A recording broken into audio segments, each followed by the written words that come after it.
Let's talk about bread, rice, potatoes. A lot of us have been told that if you want to manage your blood sugar, you've got to avoid these foods.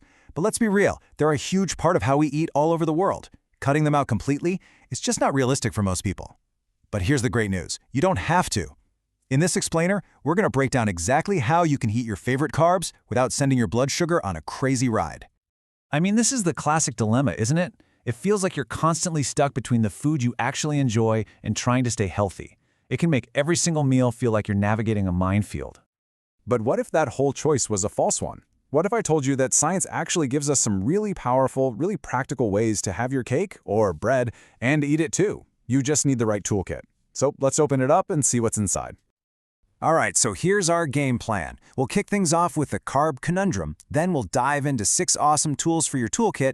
We've got a cool kitchen hack with resistant starch, the art of pairing your foods, a super simple power walk, how to tell the good carbs from the bad, and finally, why your clock might just be your secret weapon.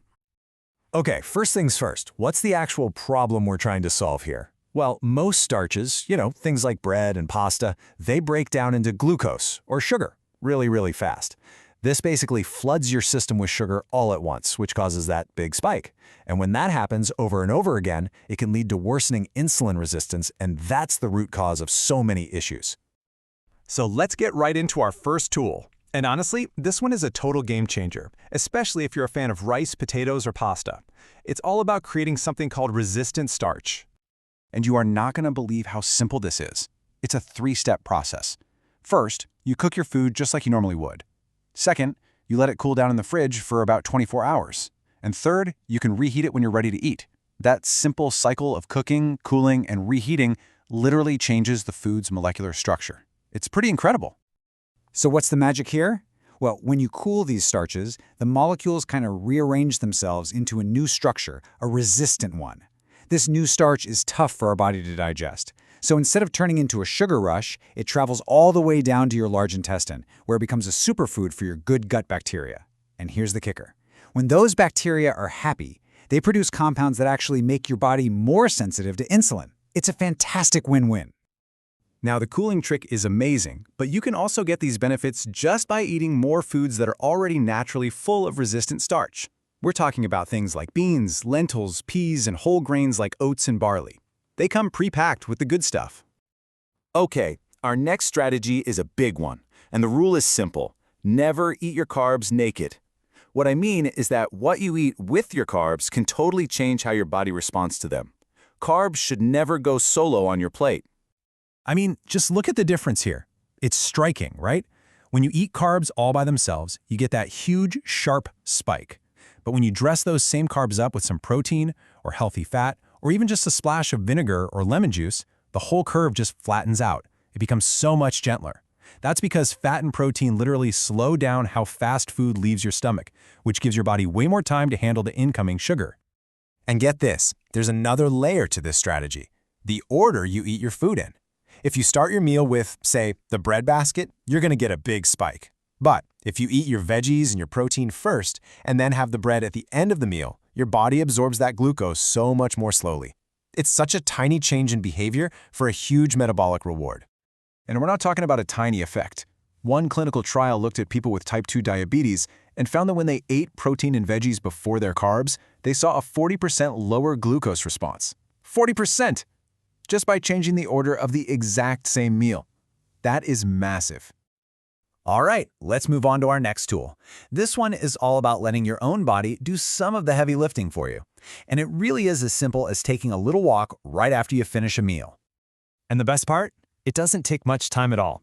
We're talking about just 10 minutes. Research shows that a quick 10-minute walk right after eating can make a huge dent in your post-meal glucose levels. And hey, any light activity works. Doing the dishes, walking up some stairs, but a walk is usually the easiest thing to do.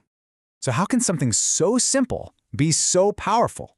Well, you've got a secret weapon hiding in your calves. It's called the soleus muscle. Think of this thing as a metabolic powerhouse. It's designed to just go and go for hours without getting tired. And what does it use for fuel? Glucose.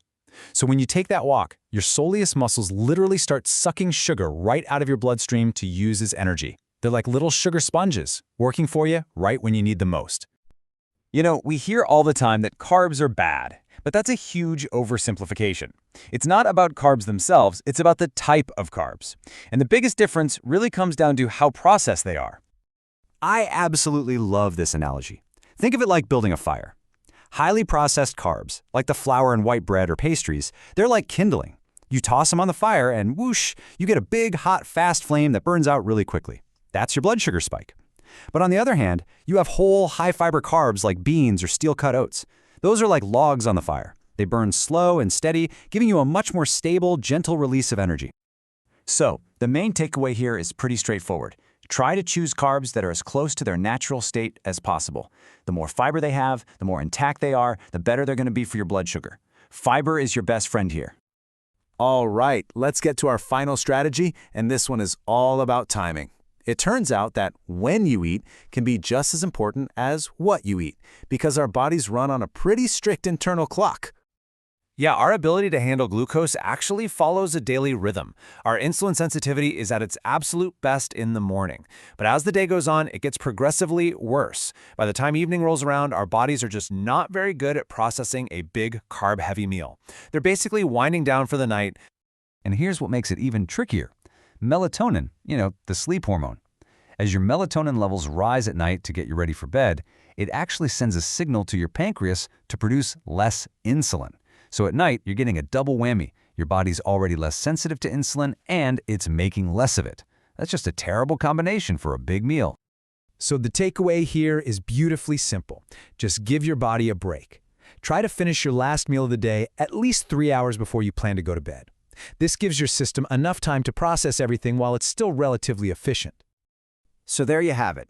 6 powerful, science-backed strategies to help you enjoy the foods you love without the crazy spikes.